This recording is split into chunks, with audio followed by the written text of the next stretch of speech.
Hi and welcome to this YouTube video where I'm gonna talk about how you can increase your business productivity with up to 30%. Yes, you heard correctly, up to 30%.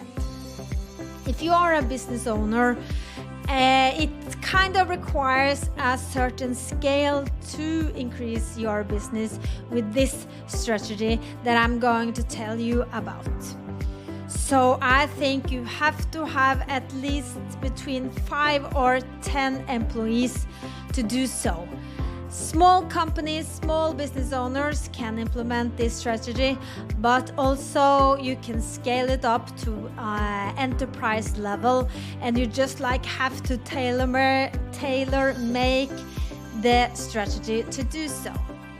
So what is the single most important thing you can do to increase your business productivity with 30%? Yes, you can implement a strategy with neuro-inclusion. What does that mean, neuro-inclusion? That means that you have a clear strategy for including neurodiverse individuals within your team. And by neurodiverse individuals, I mean people that got ADHD, autism, OCD, and certain different conditions. It's about 11 conditions.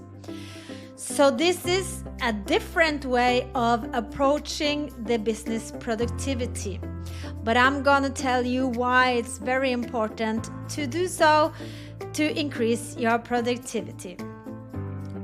If you hire neurodiverse individuals and create teams with neurotypicals, we're all just like the normal people and neurodiverse people, and you create environment for team collaboration of these different traits and how they work together. The studies from companies like Microsoft and Ford and EY has shown that the team's productivity increases with 30%. So there are different things you can do to implement this strategy. First of all, you have to make the strategy right. You have to make a purposeful strategy of now you want to include neurodiverse individuals within your company. And that's kind of easy to do so. It's easy step to start with. First of all, you have to communicate. Communication when you to the employees are really important, as when you're going to do any organizational changes, you have to focus on communication. Why?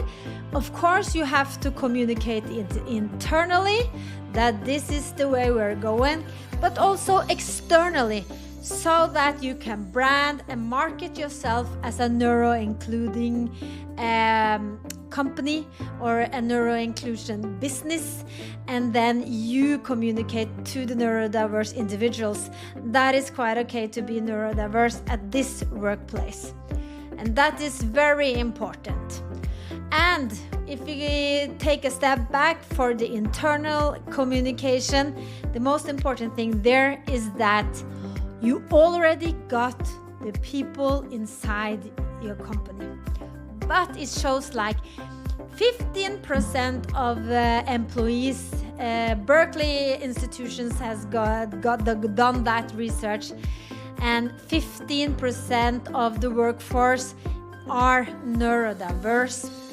But 65% of those individuals do not want to reveal that to the employees because they're fear of retaliations. So that's why when you have created the strategy for neuro-inclusion, you have to communicate that this is okay now, this is the way we're going.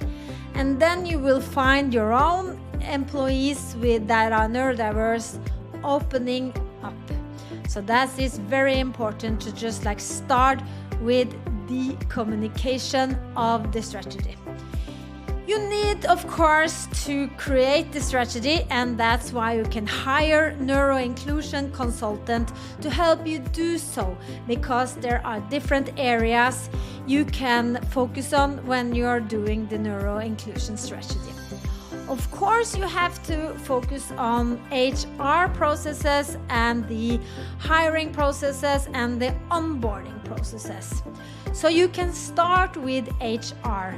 First of all, you can start by hiring a neuro-inclusion consultant, maybe internally or externally, and then you can create an hiring process and onboarding process together with that neuro-inclusion consultant, because of course that person knows what they are talking about. So the hiring process is that you have the interview process on a different level than you usually do. Now you're not going to look for chemistry, but you are going to look for specific talent that neurodiverse have, like the problem-solving skills or the innovative skills that they got, and their mind and eyes for details. So now you're starting to look for specific talents, and just by looking for, if you go for ADHD or autistic people, then you're going to find this. That is why if you have a strategy where you focus on R&D or in the innovation department, then it's very, very good to add team members that are neurodiverse. So you can start with the hiring process, and then it's very important with the onboarding process. And I've been working with companies that do these onboarding processes very, very well. So you start with clear communication as well. So when you hired a neurodiverse person, then you have to start to communicate by emails in the pre-onboarding phase. And then on the onboarding day, you will have an advantage of having a specific plan for that person, so they know what they're going to do Monday, Tuesday, Wednesday, Thursday, Friday in advance. You can send out this timesheet for the neurodiverse person. And why do you want to do the onboarding process so thoroughly? Because then you enhance their retention rate. A great onboarding results in a higher retention. So there you can also focus within your strategy on the pre-hiring and an onboarding phase as well. And then you have to create the team with neurodiverse individuals and neurotypicals. It has to be a mashup of the individuals, because neurotypicals and neurodiverse individuals, they work very great together.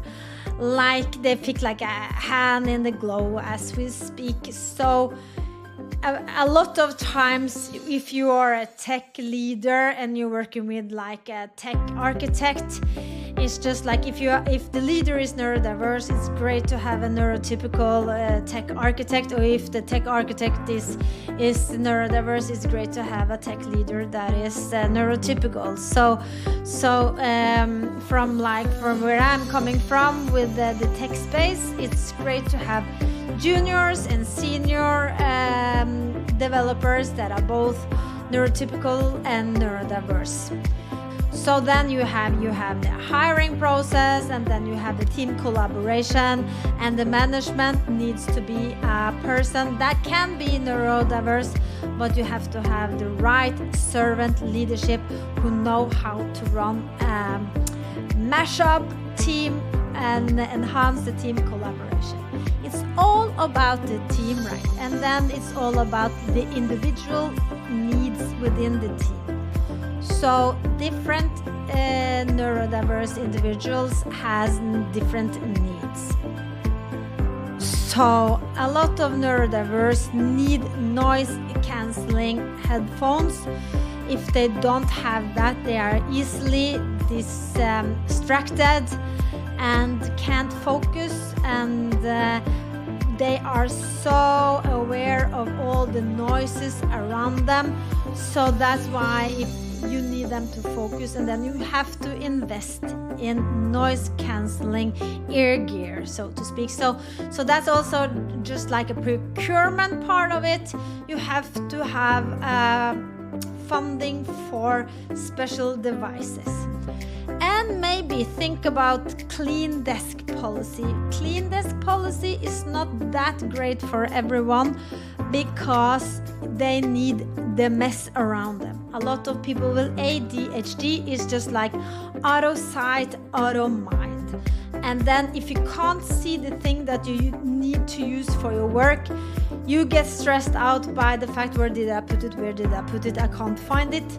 But if they are there for you to see, then you know, okay, this is very comfortable for me, I can work, and I don't care. Think like this is an accommodation that you might consider as well. Yes. So this is a different thing that you as a workplace can do to accommodate the best facilities for the neurodiverse individual.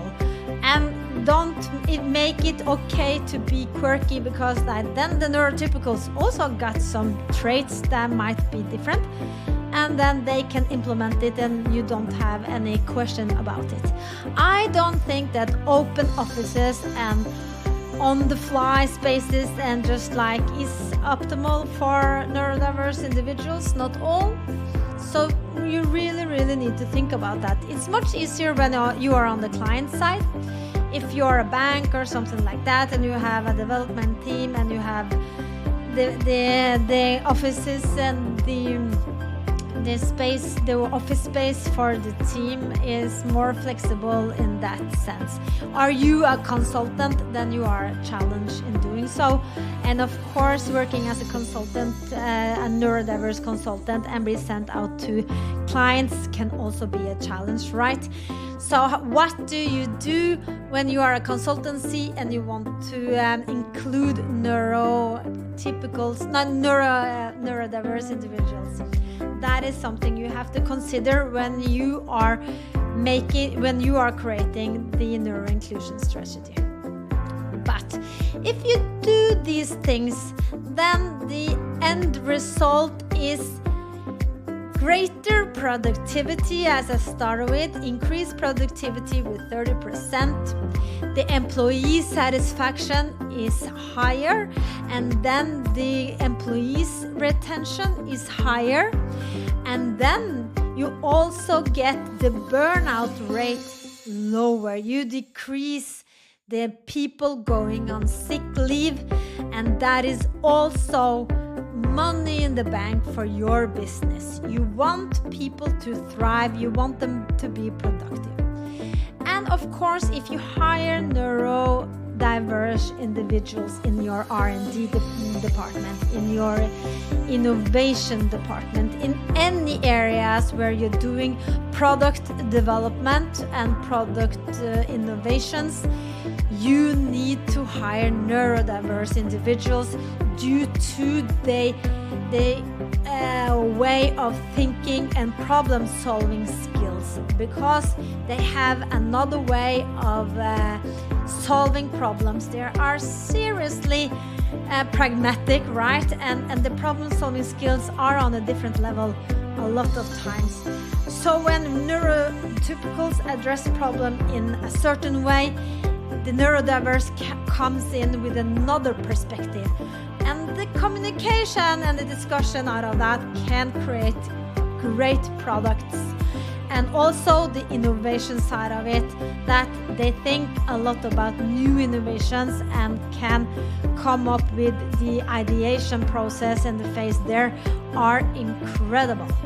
So you can take like any product, and then they can just like assess it since they are very analytical and have all the data and all the things and the markers that they get and need to solve this issue, and then you will see amazing innovation coming out of that. Of course, you need to have the neurotypicals to structure. If they're not structured, you need to structure all the ideas, and you need to prioritize, and you of course need the funding to do so. Not every innovative idea is worth going for, and sometimes of course the innovation is too innovative, right? So it's like, and then the last thing is that super fun to work in a team when you have people that are coming from different brain spaces. Neurospicy individuals are super fun to work with. So the boring work decreases when you have fun people around you. And yes, I think it's a huge value added to teams. It requires something. They require leadership skills from the team leader to lead those teams. And if you're having a neurodiverse individuals that are leading, they can lead 24/7. So be aware of that a team leader who is very productive and very resourceful and very empathetic, they can work 24/7, and they can get guilty conscious if they don't produce things all the time. They want to deliver and show you results. So be careful, create an environment when now it's time for you to go home, check out, do one of your other hobbies like you have plenty of, and then come back with new energy tomorrow. If you want enthusiastic, passionate teams, have a mashup of neurotypicals and neurodiverse individuals. I am that type of servant leader. I am the type of neuro-inclusion consultant where you get the neurodiversity on top of it. And that is why my video is like it is. But I'm super engaging, and I can talk with C-suits and I can talk with juniors. It doesn't matter. I have the ability to speak with anyone. So if you want to create a strategy for neuro-inclusion, if you want help with supporting the process, supporting the hiring process, supporting the team, supporting the management, I am your woman. I can create the strategy, and I can help you implement the strategy and communicate the strategy, and also push the result of that and help you increase your business productivity with 30%. Imagine that. Imagine doing that with only working with people. And of course, a lot of leaders do not have the people skills that you need, because you have gone the typical career ladder, right? And then you have ended up being a leader and not comfortable with the people side of it. And that's quite okay, because I am. And there are a lot of people like me out there. Just give them the chance. And I am very good at spotting people that will be good team leaders for those type of team collaboration with neurotypicals and neurodiverse. So please reach out to me if you want to hear more, if you want me to come to your place and do a workshop on this topic. I can do various types of workshops, 1 hour introduction, or a 1 day workshop, or a whole week. It depends on your needs. I hope these were food for thought for you, and how you can see how you can improve your business as a business owner. Until then, I hope you enjoyed this, and if you have any questions that you need me to answer, please put it in the comment. Bye bye!